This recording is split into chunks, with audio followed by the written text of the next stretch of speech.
Good evening again, ladies and gentlemen. We may still have a few other people coming in and out, but we don't want to keep you waiting any longer. My name is Mary Burton, and I'm going to be your program director this evening. I'm one of the trustees of the Imam Haron Education Trust. We are very grateful to the Cape Peninsula University of Technology for hosting this evening. And I'd like to call on the Vice-Chancellor, Dr. Prince Nefutalo, to come and do an official welcome to his campus. Are you sending Professor, is this Professor Mda? Good evening, and goeienaand, everybody. You can see that I was just coming to listen to the speech, but I've been called upon to come and do the welcoming for you.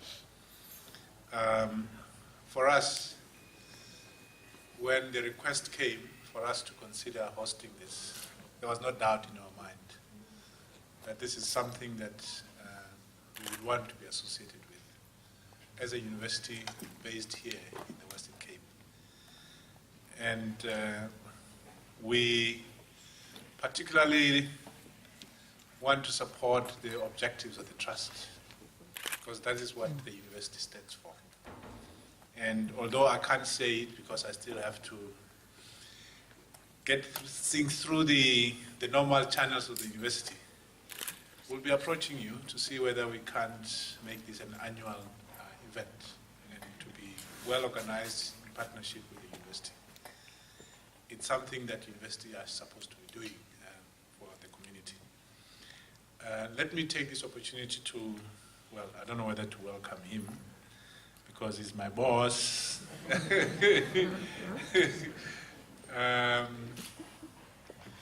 And the continued support. Although he stays in Gauteng, his heart is here. I think he's almost every week he's here in Cape Town. Our Chancellor, Dr. Trevor Manuel, I'm sure he's going to be introduced by... I also wanted to welcome the family of the Imam Abdullah Haron. I have got a signature of his son here. So it's in my book. The family, please feel welcome. And all the speakers who are going to speak today in addition. But last but not the least, the trustees. There are 4 universities in the Western Cape. Could have gone next door. Could have gone up the hill or on the other side. We feel very honored that you chose this as trustees. And perhaps it means something for you and for us as well. And I wish to welcome everyone who is here, who's taken time. I was talking to the dean. We are a young university. There are certain things that are done in other universities which we don't do. And one of them is seminars and lecture series. And one of my objectives is to really develop a culture where when we have a lecture of this significance, this hall ought to be completely full. And watch the space. It's going to happen. We have to begin to develop that culture of scholarship where people can come and listen and debate and part of the debate in the university. So this is something that we're going to do going forward. But I look forward to the one next year.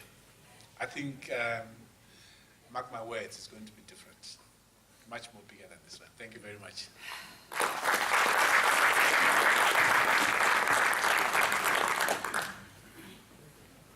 Thank you very much, Vice-Chancellor. I would also like to add my welcome to everybody who is here, and particularly to the family of the late Imam Abdullah Haron, so near, just 2 days after the anniversary of his death 45 years ago.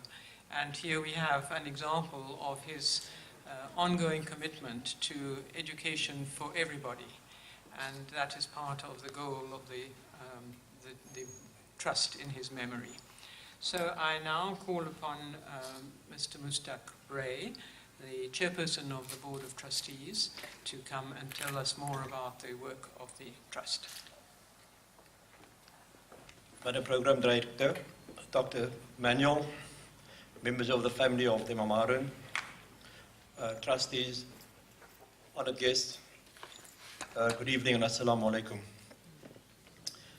It is hard to believe that the Imam Abdullah Haron Education Trust has just completed 9 years of existence. It seems like just the other day we launched at the Cape Town Civic Centre with high hopes and mighty ambitions. With the necessary humility, I'm happy to say we are still around, stronger than ever, and well on our way towards realizing those ambitions, manifesting those hopes. More about that later. The organization was started by a group of volunteers, not only keen to keep alive the memory of the late Imam Abdullah Haron and the countless others who, like him, paid the ultimate price of sacrificing their lives in the cause of liberating South Africa from the yoke of apartheid, but also committed to making their contribution towards establishing social justice in a country still blighted by vast and unacceptable levels of poverty and inequality. It is not good enough to leave this responsibility to government alone. We all have a duty to do a bit to improve the lives of those who are still marginalized. If we are not in the position to assist materially, the least we can do is to provide hope by showing that we do care. In our 9 years of operation, the Trust has been able to make a significant difference with the generous help of our various stakeholders, without whom we would not have been able to function in our various spheres of operations. Our main emphasis is on the important area of early childhood development. We have committed ourselves to dedicate 80% of our budget on early childhood development programs, and I'm pleased to say we are very close to realizing that aim. During the past year, we were able to meet our budgeted expenditure of 846,000 Rand towards the ECD program, thanks to some very generous donations from individuals and companies. We are hopeful that more companies will partner with us in this very important sector of education, which is widely accepted as playing a major role in determining the future learning abilities of our children. In partnerships with organizations like the Center for Early Childhood Development, the Grassroots Educate Trust, and the Foundation for Community Work, all of whom have years of experience and expertise in this field, we've been able to fund programs in some of Cape Town's poorest areas, including Langa, Valhalla Park, Gugulethu, Montevideo, and Belhar. The program has followed the following objectives. 1, to improve the general quality of life of young children who are not formal ECD centers in the aforementioned areas, where there are no formal ECD centers in the aforementioned areas. 2, to develop the cognitive skills of these young children. 3, to empower them parents, mainly mothers, as caregivers. 4, to raise awareness about children's rights, including the rights of children with disabilities. And 5, to prevent the abuse and neglect of vulnerable children.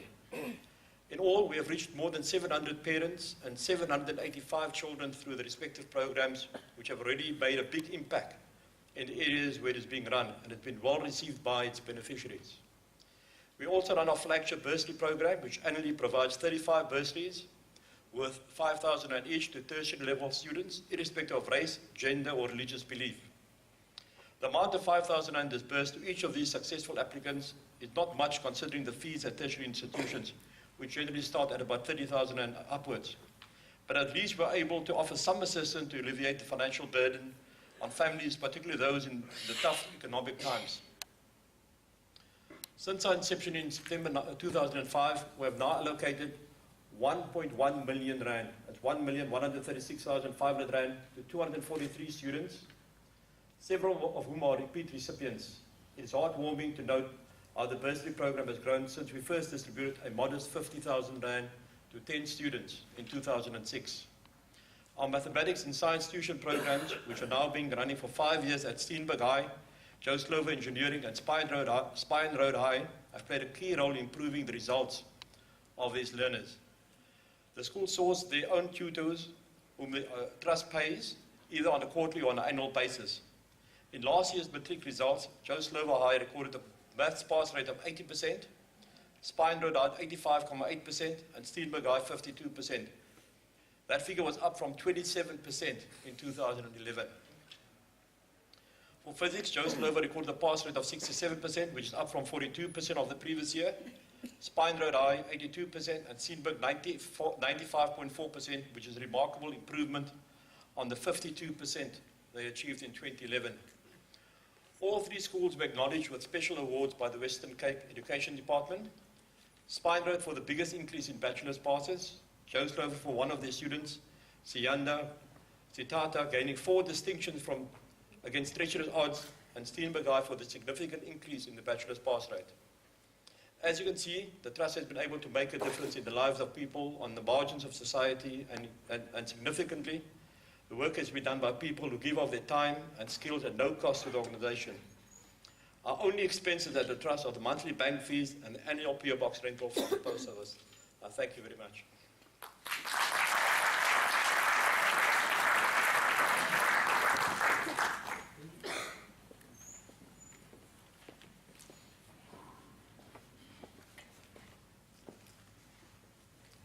Thank you very much, Mustak. It is really an honor and a pleasure to be part of this trust, because so much of the work is done through partnerships and by volunteers. There's no staff infrastructure and major expenses. The money that is given by supportive donors and partners goes directly to the work, and it's a great inspiration to be part of it. We now come to the introduction of our guest speaker tonight. And it seems funny in a way to call him a guest when here he is on his own campus. But it's very nice to have him. And as you may have seen in a press release, our chairperson has said that we hope to have him before as the guest speaker at this annual memorial lecture. So it's wonderful to have him here tonight. I have pages and pages of notes about him, which I will spare you. But we welcome him not only here, but to the Western Cape, because he is part of the Western Cape and its history.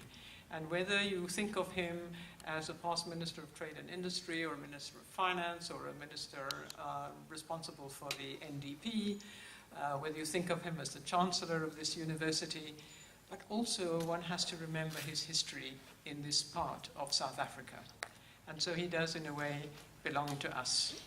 And I'd like to perhaps tell some of you who might not know that he was born in Kensington, not so far away from here, that he went to schools in this area, and eventually then to the extremely well-known and highly regarded Harold Cressy School. And in all that I have been reading about him, and about those years of hard work in communities, of struggles, sometimes very terrible struggles, of linking up with the ANC in its early years, of union work, of losing loved comrades and trusted friends in those years, there are 2 things that I think stand out particularly that characterize him. And one comes from when he was very young, 13 or 14, going canvassing for elections for the Coloured Persons Representative Council. Can you believe it? Going door to door with his father, and realizing that what was important was listening to what the issues were that people cared about. Whether those issues were housing, or health, or education, or services. If you listened, people bought into the vision of building community organizations and community structures. And then later, not only listening, but communicating. And I remember particularly the years of grassroots, but the need to have a vehicle to get the message out there, to unite people, to campaign, to build for a better and eventually a democratic society. So it is a great privilege and a pleasure to ask Dr. Trevor Manuel to address us.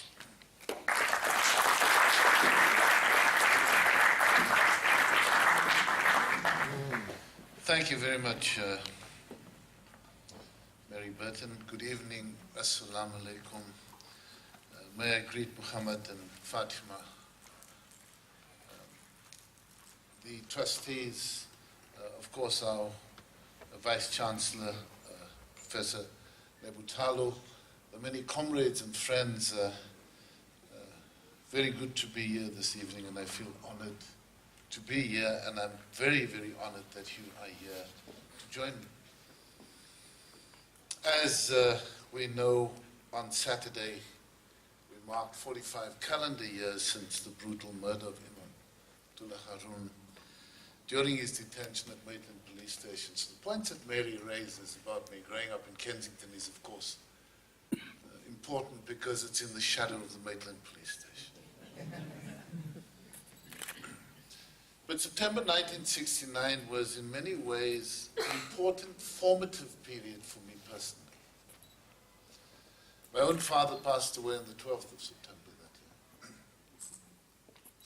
Imam Haron on the 27th. The Western Cape was rocked by a huge earth tremor on the 29th. And on the 30th, this a point that Mary had raised that I thought people should know about, my having canvassed for the Coloured Representative Council elections at the ripe old age of 13. Of course, the election was stolen by the National Party on the 30th. All of that in 1 month, and I emerged from September very different as one who has said a farewell to innocence. The world is a very different place. And so part of what I'd like to do this evening with you is to look back on the 45 years that have elapsed. It's important that we use a period like that to evaluate our country and ourselves, rather than to merely reminisce about times when prices were low, when we were poor, or when we were involved in struggle. Now, I want to make the point that I know that in the life of Imam Haron, he was a very important spiritual leader. And I have read, amongst other things, the khutbah of Imam Rashid Omar, delivered at the Claremont Manuel Mosque on Friday last. And I know that there are many in this audience and elsewhere who are very competent to reflect spiritually on the life and work of our late Imam Haron. But what I'd like to do, and not unsurprisingly, is take a somewhat more secular view. And you will understand why I do this. I'm talking about the period of 45 years and what it means to us. And I think it's necessary that we do this because we must undertake an evaluation of our circumstances from time to time to better understand who we are, where we are heading, and what we ought to be better at. In truth, we owe ourselves a discussion about whether we as a nation of South Africans indeed have a common purpose, and more importantly, a sense of such common purpose beyond the fact that there are 52.5 million of us who occupy the same geographic space, and must inevitably, there was this word that they used on SABC before, we must feel simunye, we are one. Or heaven forbid that all we can celebrate of our national heritage is a National Pride Day. We need a frame of reference for this evaluation. There's an author, a rather strange man actually, Edmund Burke, who gives us a very useful reference of society being a partnership. He writes, and I quote, society is a partnership not only between those who are living, but between those who are living and those who are dead, and those who are to be born. Unquote. So in the context of our martyr, Imam Haron, what stake does he retain in what we do, in how we conduct ourselves, and the same for what we owe our grandchildren not yet born. To help in this assessment of continuity, I want to suggest that we bisect this 45-year period in time. And I'd like to use as a useful reference point May 1992, neatly in the middle of the 45-year period. I use that because we convened, rather ambitiously, a conference under the title Ready to Govern. We did it to convince the nation that after a long struggle for democracy, we were able to declare that we were indeed ready to govern.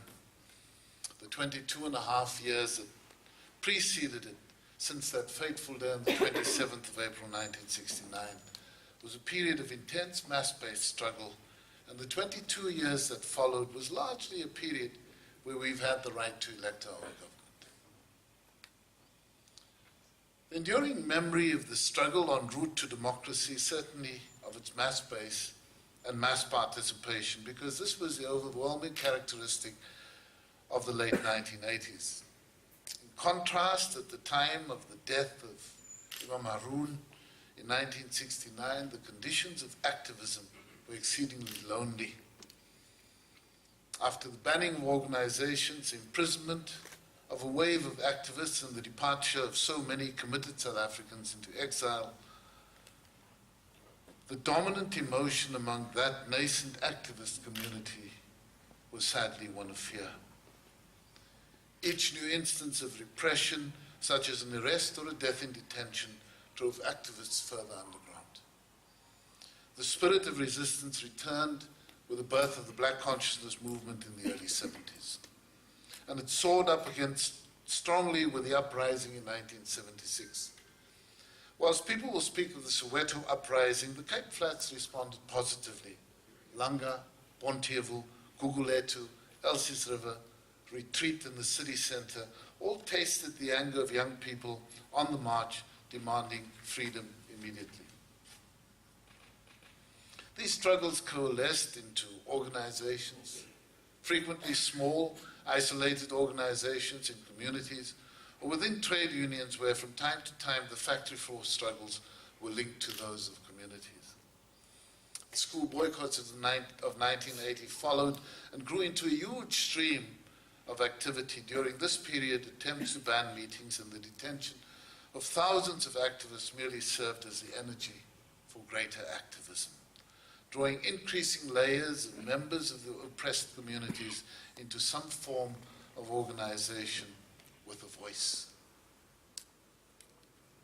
The community newspaper Grassroots was established, civic organizations, community youth movements, women's organizations were formed, including new voices for religious communities, such as the Call of Islam, the Council of Churches, yes, and even Jews for Justice.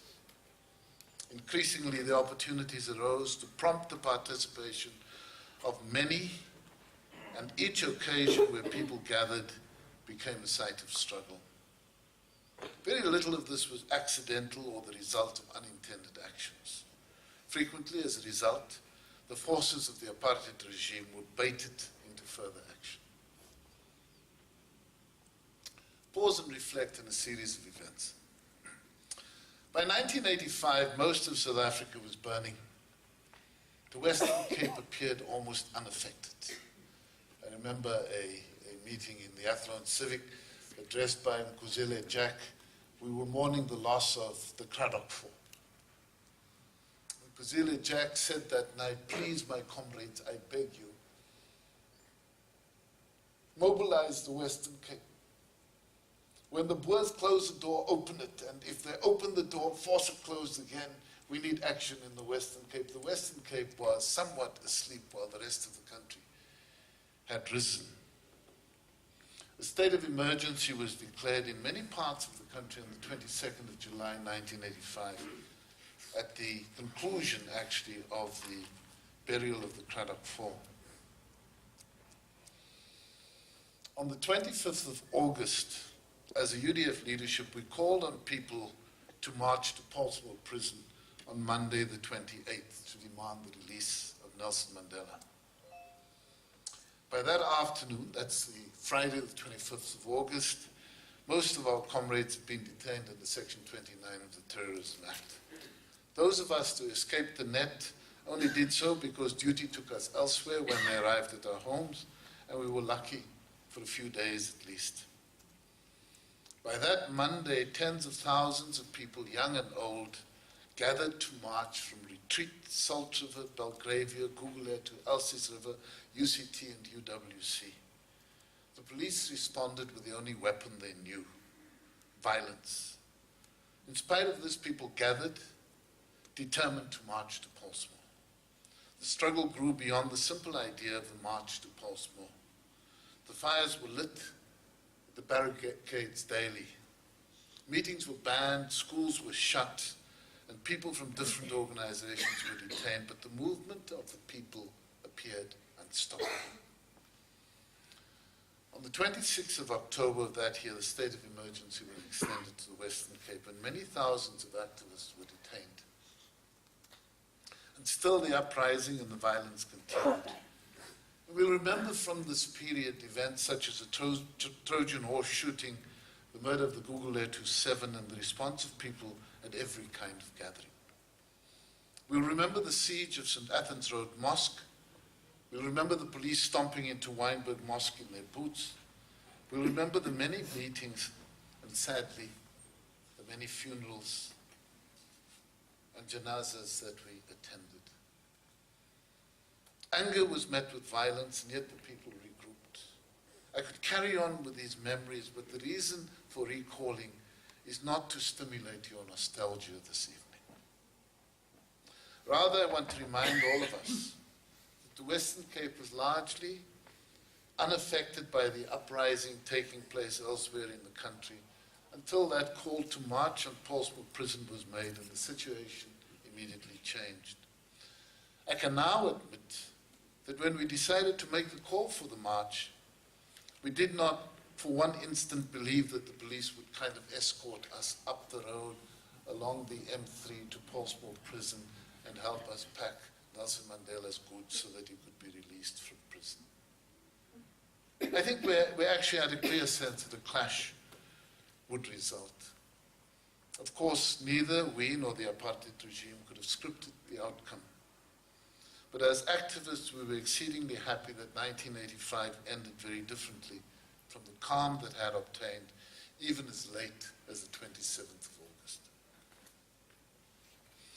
I'm very clear about the fact that the direction that events took created a sense of collective success and very broad ownership of the outcomes. Our struggle is very different. I mean, sure, there are people who are recorded as heroes. But if I look at an audience like this, I know that so many people participated in whatever way possible. And that's what gave impetus to our struggle. It was truly a mass-based struggle. As we know, these struggles continued apace. The one state of emergency was lifted in December 1985, and the next declared on the 12th of June 1986, which then actually remained in force until the 2nd of February 1990. Detentions, bannings, a move into exile, or even the loss of life amongst our ranks only served to spur us on. When it seemed as though fear was taking root amongst our people, we organized fresh and novel campaigns to re-energize ourselves. The Defiance campaign, first launched against banning and restrictions in August of 1989, was followed by a march to the whites-only beaches of the Strand and Bloubergstrand.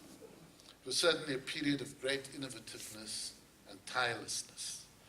When there was fresh repression, the people of Cape Town responded with the biggest march ever, led by the leaders from religious, academic, political, and trade union sectors. This idea was captured in the song. Die mamas, die papas, die boeties, die sissies, die honde, die katte, samen, die struggle. That story was as real as the song is hilarious and speaks to so much of what has defined us, the ability to sometimes laugh in the face of hardship. The people, through collective action, unbanned their leaders and organizations. They rejoiced when political prisoners like Govan Mbeki, Walter Sisulu, Andrew Mlangeni, and Ahmad Butrada were released in 1989, seeing it as fruits of their actions. The energy and the militancy of the people was unstoppable. Even when then President F.W. de Klerk announced the formal unbanning of people and organizations on the 2nd of February 1990, we were right outside Parliament with our flag celebrating the people's victory. The sense that we defeated the apartheid regime that had been in power since 1948 was palpable, and our victory was incredibly sweet. All of these events were shaped by a sense of common purpose to tear down the system of apartheid. Yet even after these tumultuous events of 1990, the struggle continued. In fact, in KwaZulu-Natal and on the East Rand, it gained new and more violent intensity. There were pitched battles and there were massacres, such as at Boipatong.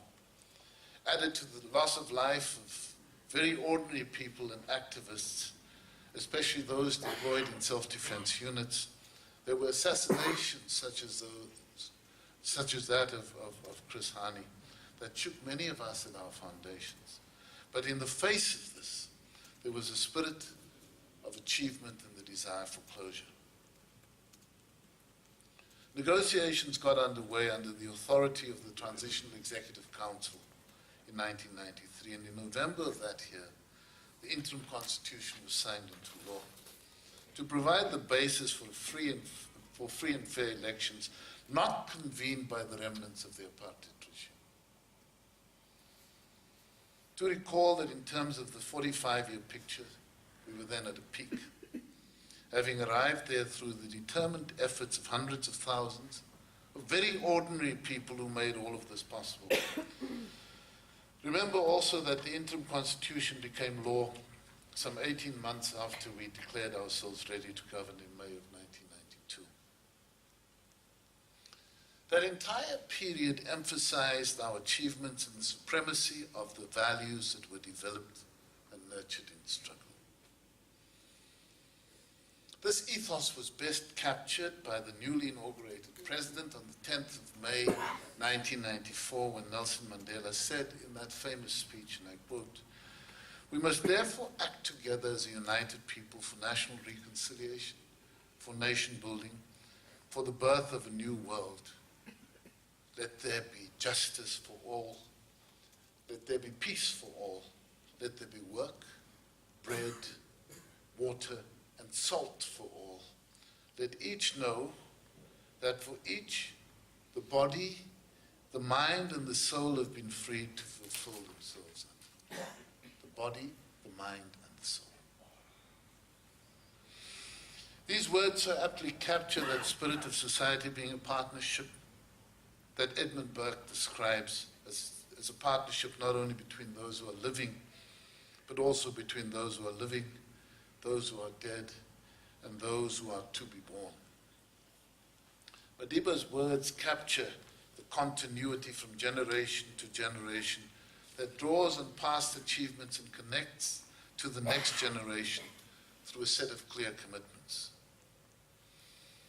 That same spirit is captured for all time in our Constitution that we adopted in May of 1996. In the preamble to our Constitution, we created common purpose. We adopted a Constitution so as to heal the divisions of the past and establish a society based on democratic values, social justice, and fundamental human rights. To lay the foundations for a democratic and open society in which government is based on the will of the people and every citizen is equally protected by law.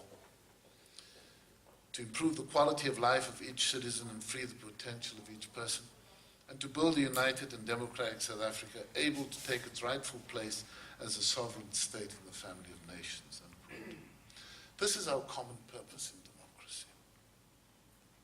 It's no longer negotiable. It is our common purpose. The tone of our Constitution makes it very clear that it could not have been drafted by those who subjugated us under apartheid. The values and the very words are strongly a reminder of the just cause of our struggle for democracy. The Constitution, in a very distinct way, is ours. It is unmistakably of us. We all must therefore be held accountable for the movement along the path to a society that spells out the continuity between generations by committing, for example, to improve the quality of life of each citizen and free the potential of each person. It's not a snapshot. You can't say on the 29th of September, we have improved the quality of life of each person and freed the potential of each. Because all of this must happen on a rising floor, and we must be able to measure the improvements. That's what the Constitution requires of us. So why are we not doing this? Why is nobody formally held accountable to explain the progress or impediments there too along this path. And bear in mind, it's not merely a physical measure, whether a person has a house, running water, a job, etc. It essentially includes the words of President Nelson Mandela when he said, "For each, the body, the mind, and the soul have been freed to fulfill themselves." So how do we feel? How do we feel about ourselves in South Africa? How do we feel about the prospects for our children? How do we feel about our relations with our neighbors? Because unless we can develop a perspective about these issues, these words that are written in the Constitution, those compelling words of Madiba in his inaugural address about freeing the body, the mind, and the soul, actually mean very little. Our challenge is thus to explain to the living, in homage to those who are dead, and in preparation for those who are yet to be born, why it is that we were fully prepared to sacrifice all to demolish apartheid, but equally to explain why we've not been competent to build the society that our Constitution defines as our common purpose. Why has the latter part of the 45 years been so different from that initial period? Might it be that we can no longer see things that are wrong or out of place? Might it be that we are now materially better off, and that was actually what the struggle was about? Might it be that the very Constitution that empowers us makes us feel disempowered? Or have we decided that the only way to resolve these matters is to outsource them to government and the state? If we have indeed adopted this attitude, we will not be living out the values of our Constitution. Or to put it more bluntly, we the people have disowned our common purpose. Those who are in government take a different view and are actually trying to reach out for the kinds of partnership focused on problem solving. By way of example, just 11 days ago, President Zuma and Minister Pravin Gordhan convened an important summit on local government. The reason for convening the summit was to put all of local government on terms, because there is a realization that so much is falling apart in that sphere of government. I've paid close attention to this summit because it's so vital. Every day we see, feel, and touch the outputs of local government. When, as is currently the case in large parts of Johannesburg, there's no water for several days, the people must be entitled to express their indignation. At the summit, Pravin Gordhan made a call for back to basics. This he described as, firstly, putting the people first, let's listen and communicate. Second, adequate and community-oriented service provision. Third, good governance administration. Fourth, sound financial management and accounting. And fifth, robust institutions and administration. This is the very essence of what local government is about. It is what the Constitution and a number of pieces of legislation require, but it is not observed. My message to you is that it's not observed, and this actually applies regardless of which party is in power in your municipality or who your ward councillor is. It's not observed because we have stopped caring.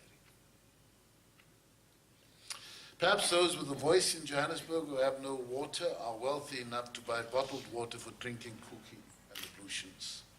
Or perhaps they've lost pride in who they are. A people who freed themselves as we have surely cannot demonstrate such neglect. Similarly, we should be concerned when we observe the situation that applies in schools in our communities. Some of the very schools that were a great source of pride in the struggle against apartheid, where education was top-notch, even in the face of Bantu education, seem not to care as much any longer. We have to ask why. Might it be that parents who have the confidence to voice their opinions no longer send their own children to schools in the community and thus no longer feel a sense of affinity and ownership? I've checked on what might occasion such vast differences in the learning and teaching environment between schools in the suburbs and those in the townships. At first, the first and I thought obvious place to look is at salaries. I'd like to confirm that all teachers employed by the state, whether they work in the most upmarket former model C school or the most down-run township school, are remunerated at the same rate, even subject to experience. So one can discount the financial incentive.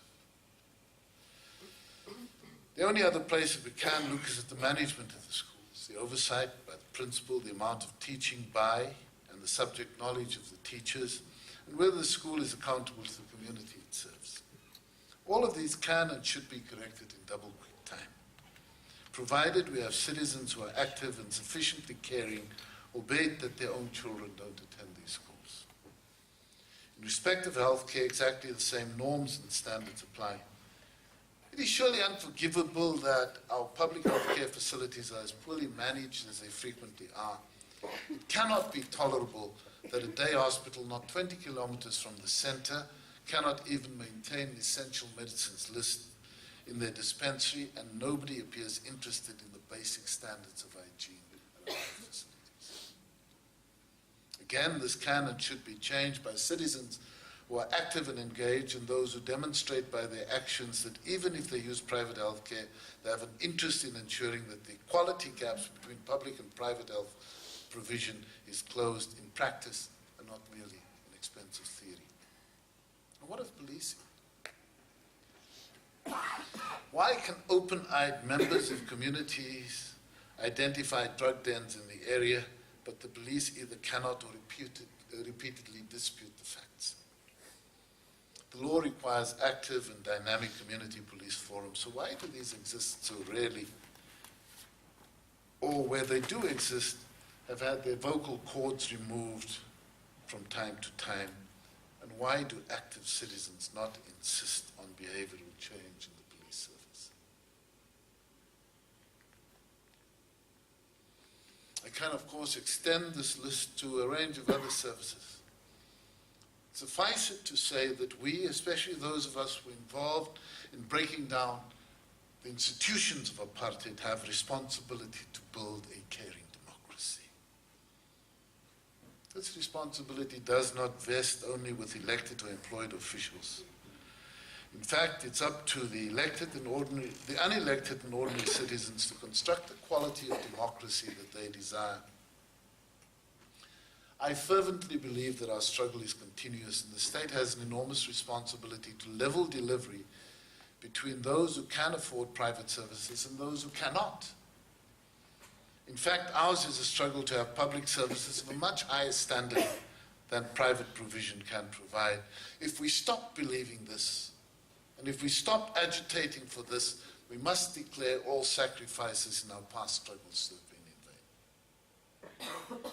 In the context of this partnership in society between those living, those dead, and those yet to be born, we must ask the tough questions about the quality of democracy that we experience. Does our democracy provide what the Constitution requires of it? Is it government based on the will of the people? Is every citizen equally protected by law? Is the quality of life of each citizen continually improving, and has the potential of each person been freed? If the answer to these questions are not a resolute and unequivocal yes, then we have to question our commitment to democracy. It cannot be sufficient to have fought for this democracy and not to care about the outcomes any longer. We surely would not treat any other aspect of our lives, whether physical or spiritual, with the same disdain. There's none among us who would adopt the view that all we require to be alive is to be able to breathe, and that the quality of that life is immaterial. There is none among us who would say, I was born into this religion and I don't need to do anything about it any longer. There's none among us who would accept that you may have been born with a level of intelligence we don't need to read or study to improve our knowledge.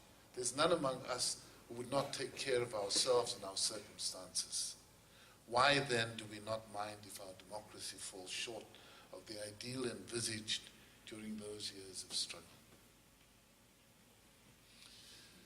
I was persuaded by President Michelle Bachelet, who delivered the Nelson Mandela lecture in the Cape Town City Hall on the 9th of August this year, when she said, and I quote, "I'd say that representative democracy is no longer enough for citizens. Not with the civility of our institution, not with regard to a set of rights we already achieved. Today, on top of demands for democracy and equal distribution of opportunities, goods and services, the demand for participation is essential," unquote.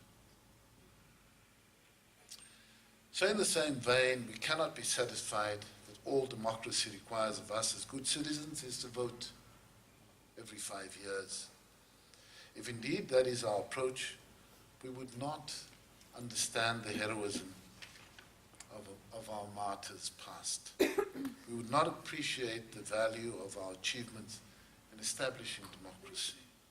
And the only relationship we will have with our children and their children, including those unborn, will be the material possessions that we might have to leave in the will, which for most of us will be nothing. History demands a continued active engagement in all we see and experience. That is the call of democracy. That is our responsibility.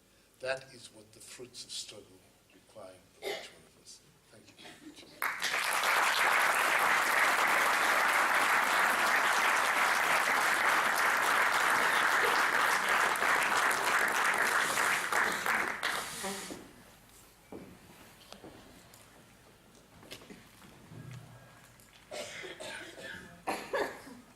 Thank you very much, Dr. Manuel, for a strong call to involvement and participation. I'm not quite sure whether Fatima Haron Massoud is ready to make her presentation.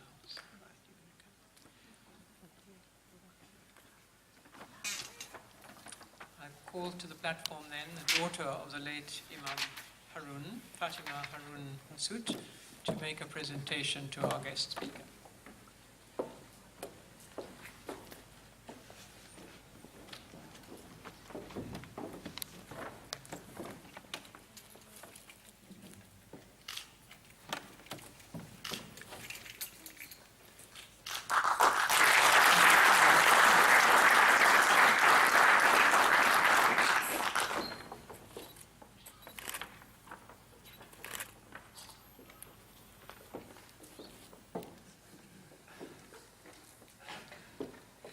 Thank you. And now I call upon Ms. Farsana Mohammed, one of our Board of Trustees, to come and give a vote of thanks.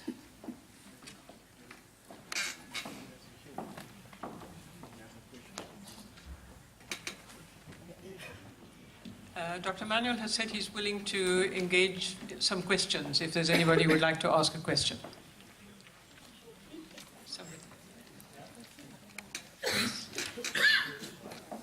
Would you? Thank you very much.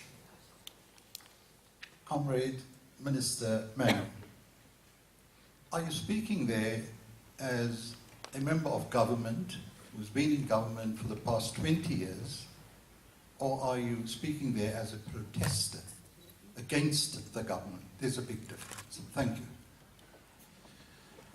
Thank you very much, Imam.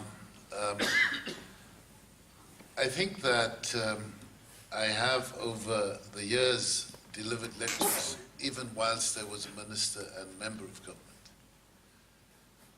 And I don't think the tenor is any different. The basic premise I take on these issues is that democracy is not like an Instagram or a Polaroid photograph. It's not a process concluded in the first democratic elections in our country. It has to be continuous and it has to be participatory. In many ways, the services that people ought to have are not delivered. I have encountered people responding very differently to issues. I've encountered in many parts of the Cape Flats, for instance, very active school governing bodies. What you want to do is to replicate their experience. I've encountered in West Region, Mitchell's Plain, for instance, a group of older women in the community. I asked them what they do, and they told me that they formed a health committee. No provision in the law. They heard that at the day hospital, which had a maternity wing, nurses were watching the bold and the beautiful and not attending to patients. They formed a health committee, and initially they were rebuffed by the management. But they were insistent. And eventually their energy was embraced in the turnaround of the health facility. And these are the kinds of things I think in many ways are required of us. I said I don't want to venture, especially Imam, with you, into any theological interpretation. But I do know that there's a requirement in every Muslim, like there's a requirement in every Christian and every person of other religious persuasions to be active. Not to turn your eye away from that which is wrong in society. There is a requirement. There has to be the same requirement in democracy.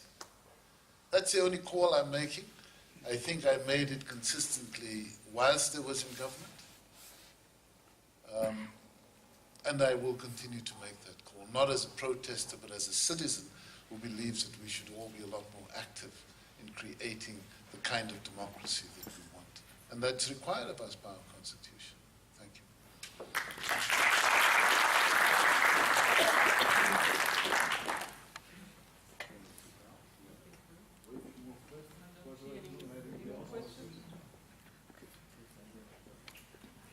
Thank you, Dr. Manuel, for that powerful speech. There's a concern by certain factions within the South African community that the term active citizenry has become a buzzword stemming from the National Development Plan.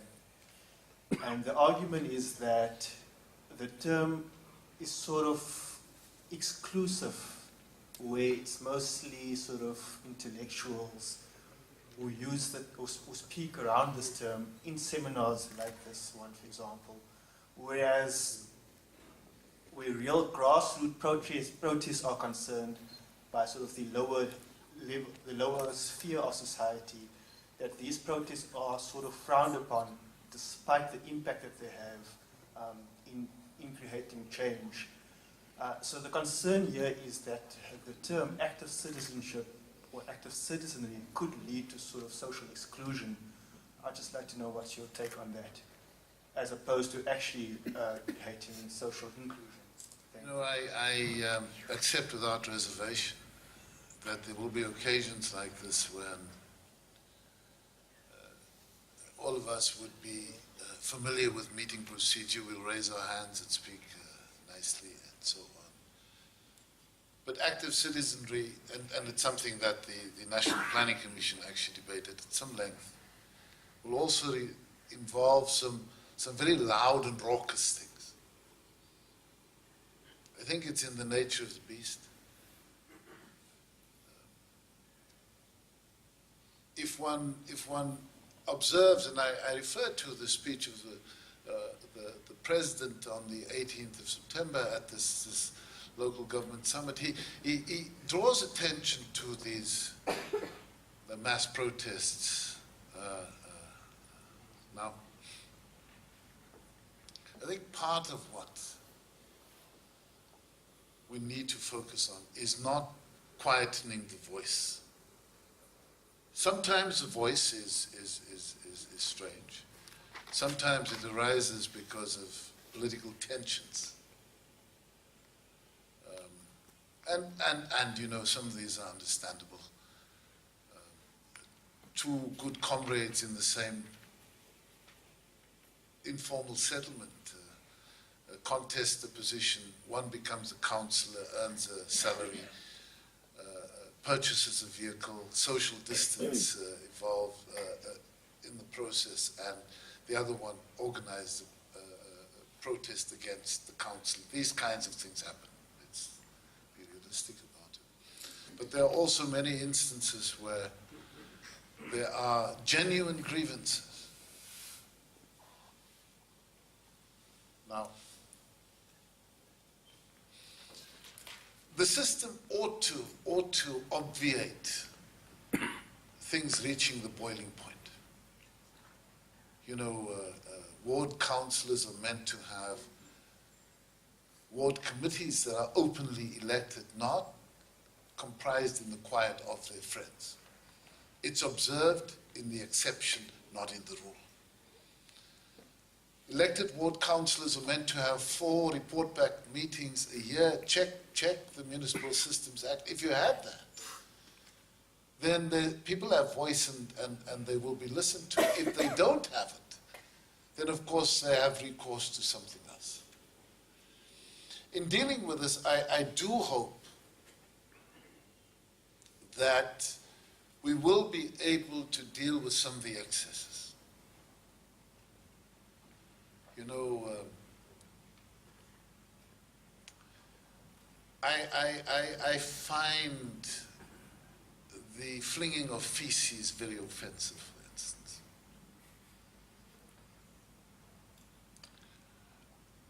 Why do things get to that point?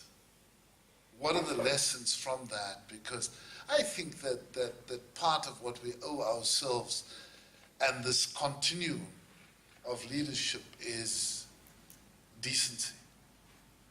Just like I think the behavior in Parliament is unbecoming. If you debase institutions, everything becomes debased along with it. This is not to suggest that you silence a voice, but you can't make finger gestures in a place like Parliament.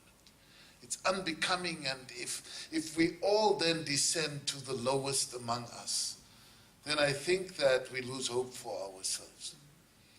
So I want to make the point that we must allow for the voice of the voiceless to be convened and heard. But at the same time, I think we have a collective responsibility to ensure that we never lose respect for one another in the process. Because we can't build unless we have basic respect and regain the trust between ourselves. Thank you.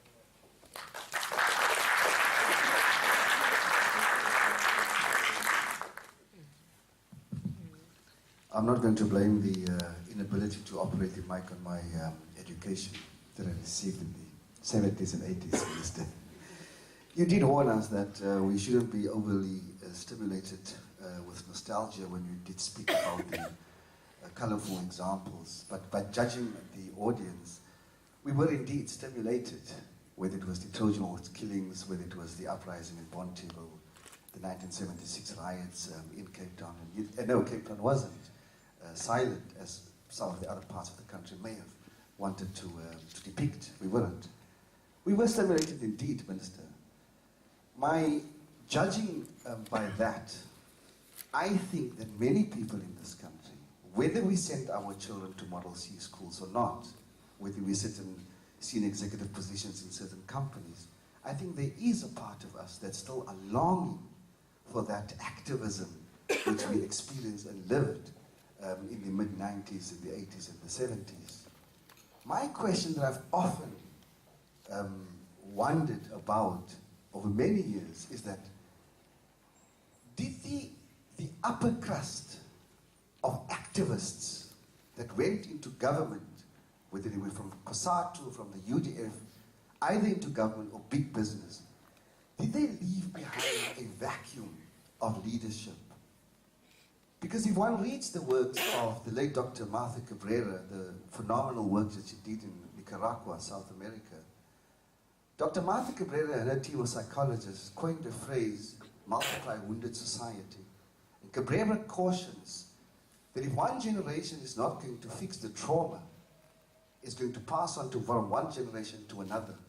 But Cabrera makes a very important observation. She says that if that trauma is not fixed, it could be characterized in future generations by apathy and aggressiveness.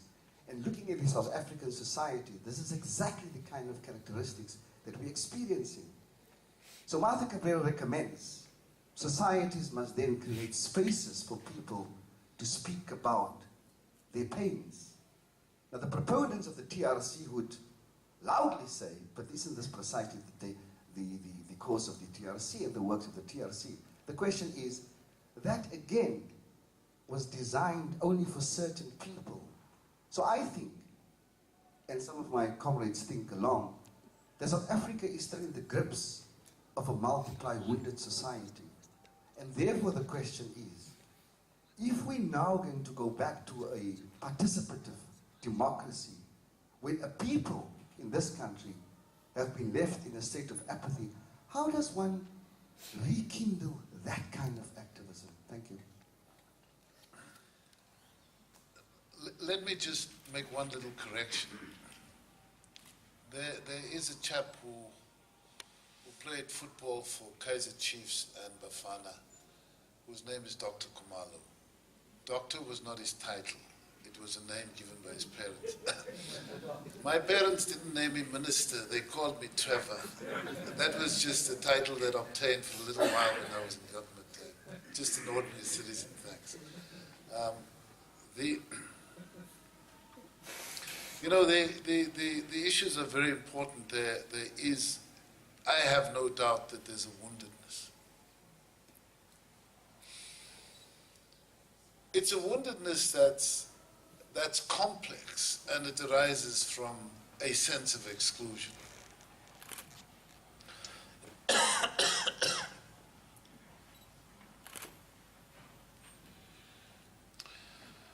Mr. Chotia is principal of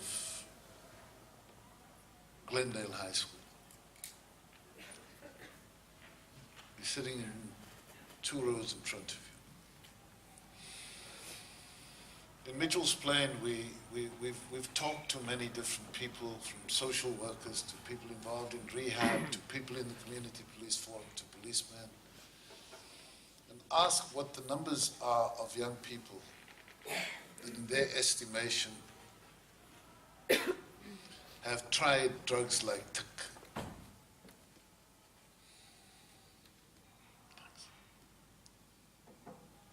And you can try and get a handle on addiction levels. It's very sketchy because there isn't sufficient rehabilitation, but there are fundamental problems. Now, some of those are expressions of the same woundedness. Some of those issues arise because of a despair.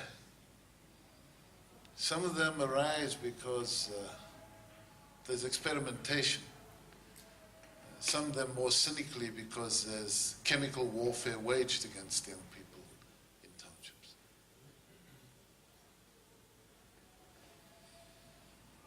But my own sense of this is that I know if I look at my own background, I know how I was picked up by people along the way and helped and guided and helped to solve problems in my own life. And I know the value of community youth organizations. I was speaking to somebody the other day who was in the Hanover Park Youth Movement, and he says, you know, all of them came from a community that was broken, and frequently you could go either way, within families, within streets, and so on. But he counted for me people who came out of the youth movement very different, with a skill set that could not have been dreamed of. 2 university professors, 1 medical doctor, 1 former editor, a range of people for whom the lights were turned on when they could commune with each other and have a different perspective of life. Now,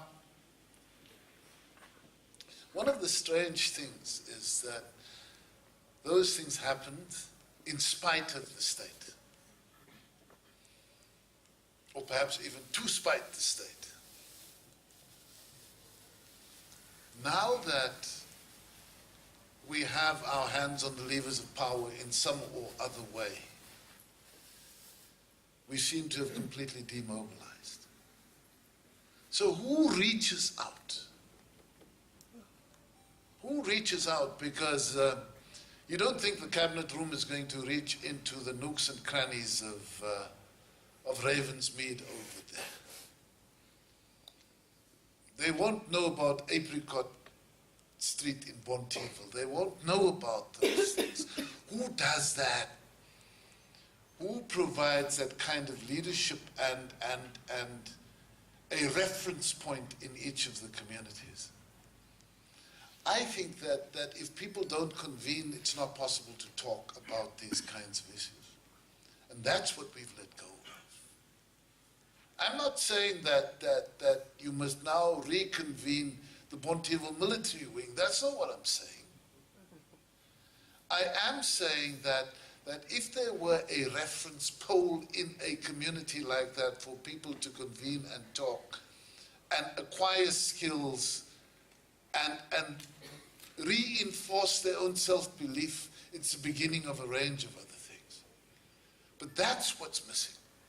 Now, is the question I'm asking, and I'm asking it very publicly, does that always become the responsibility of the state? How do we recognize these problems? Understand where we've come from, understand the paths that we have walked. And for many of us, they weren't just a straight line path. They meandered. We sought ideas from a range of people, but we sought it out because it needed to be done. We aren't creating that same sense of place and space for the next generation. And so that continuity between those past, those of us alive, and those who are to come is broken. And yes, perhaps, the responsibilities of office took us far away. And yes, perhaps we didn't understand the need to invest in a next generation. Perhaps we took too many people out of the situation. But 20 years have elapsed, and that's a long, long time. It's a long time, and so if I leave here with a pleading this evening, it's that we can't abandon that space. Because when we've abandoned it, the reference points for young people are the blinksters who are the suppliers of drugs. And that then becomes the problem for us. And that is what we need to understand in the makeup of our broader communities, and I think where the action lies for the big turnaround.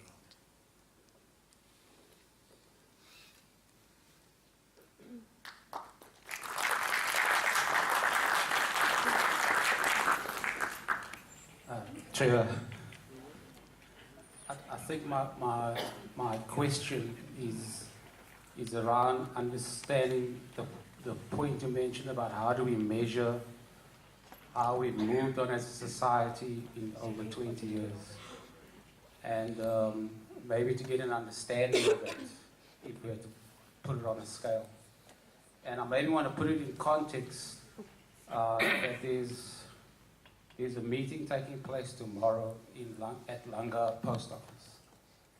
And it's affecting approximately 4,900 families in the Joe Slovo community, who for probably some of them for the past 40 years have been trying to get out of the circumstances on which they find themselves along the N2 and Bangor Drive. So using that as a microcosm, and in trying to measure where we moved on in 20 years, how would we explain that, say, to that gathering at Langa Post Office at 10 o'clock tomorrow in how we have moved on? Because certainly they feel that the situation is certainly not any better than it was 20 years ago? It's a rather difficult question. The reason I lifted that quote from Madiba is so that we don't only look at the material. It's not only about whether you've built houses and supplied water and those kinds of things. You see, this is the story about freeing mind and soul is as important.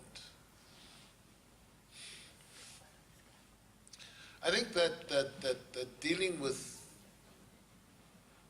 issues of poverty and inequality are exceedingly hard. They're hard all over.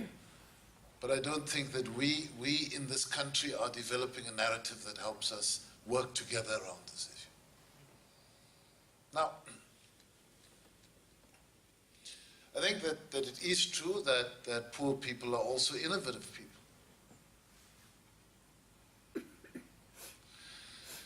One of the big challenges, especially with the housing program, is that once people have lived in a shack and they acquire a house, they try and retain the shack as a means of income.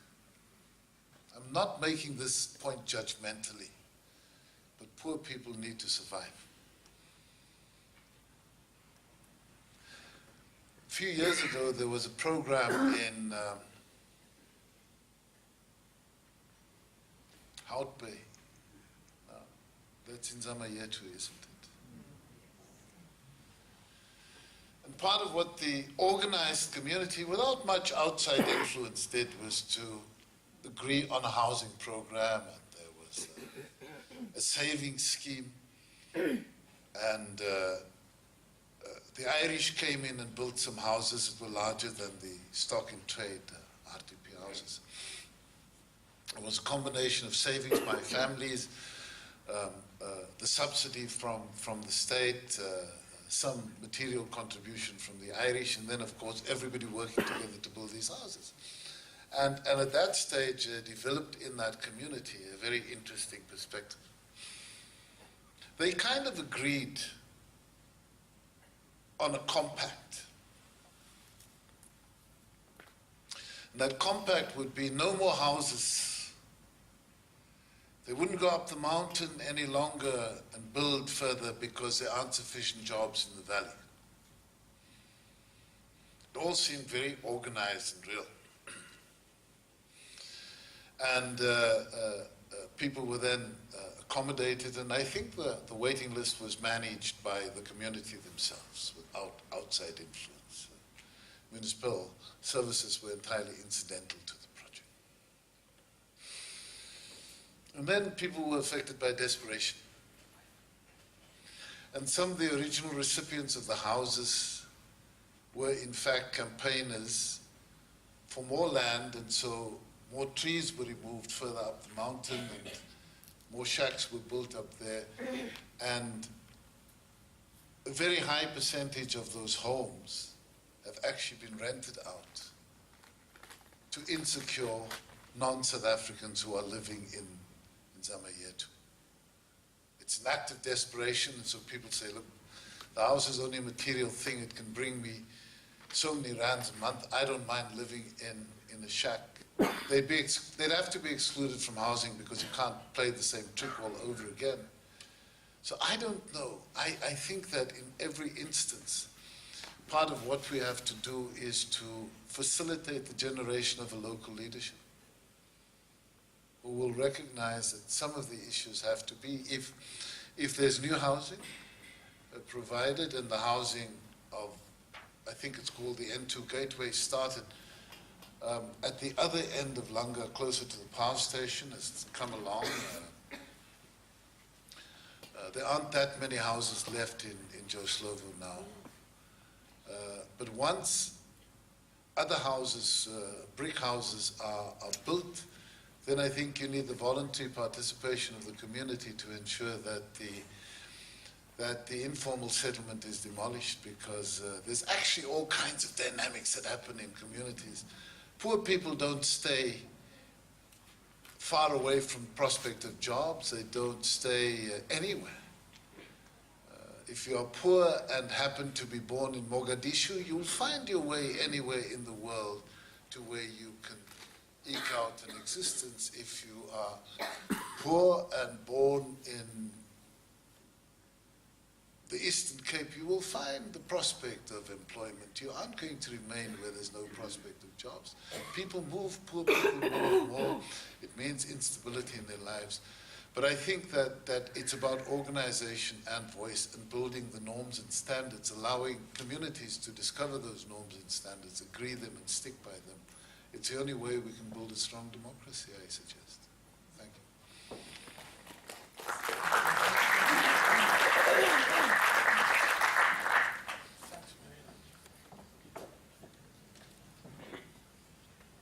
Thank you. Thank you to the questioners, and thank you very much once more to Dr. Manuel for his responses. I now call on Farzana Mohammed to come and do the vote of thanks. Good evening. Assalamu alaikum. Program Director Mary Burton, the Honorable Dr. Trevor Manuel, Chairman, trustees, ladies and gentlemen, all protocol observed. I would like to quote a verse from the Holy Quran. Take from their wealth alms so that you may cleanse them, thereby, and cause them to grow in purity, and supplicate for them. This verse clearly informs us that charity purifies the person in a number of ways. It purifies one's property in a spiritual sense by making it more blessed and legitimate.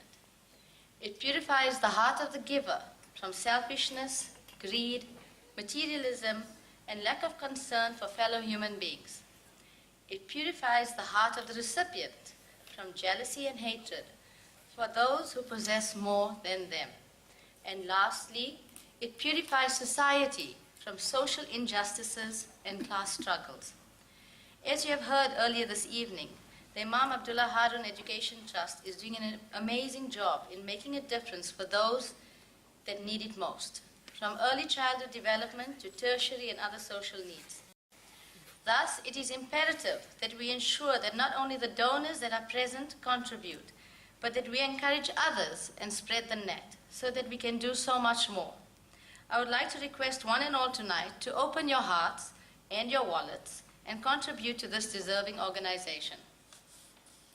And now my task is to thank all those that have been instrumental for this wonderful evening. First, the Almighty God for all that He has blessed us with and for all of His guidance. The Honorable Dr. Trevor Manuel for his enlightening speech, the Haron family, Dr. Prince Neputala, the Vice Chancellor of CPUT, Professor Tobeka Da, Dean of Education and Social Studies of CPUT, Dr. Ivan November, and other academic staff of CPUT, and also for availing their venue.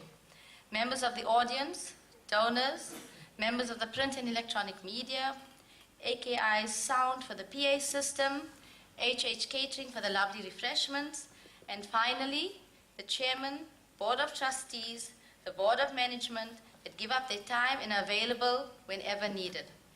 I would like to end off with a prayer from the Quran. Our Lord, let not our hearts deviate now that you have guided us, but grant us mercy from your own presence, for you are the granter of bounties without measure. Amen. Thank you.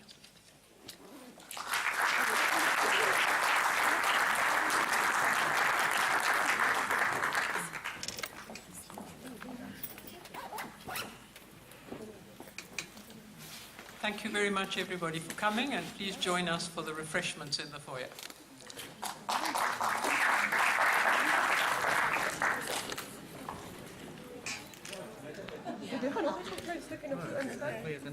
Ja, jammer, jammer.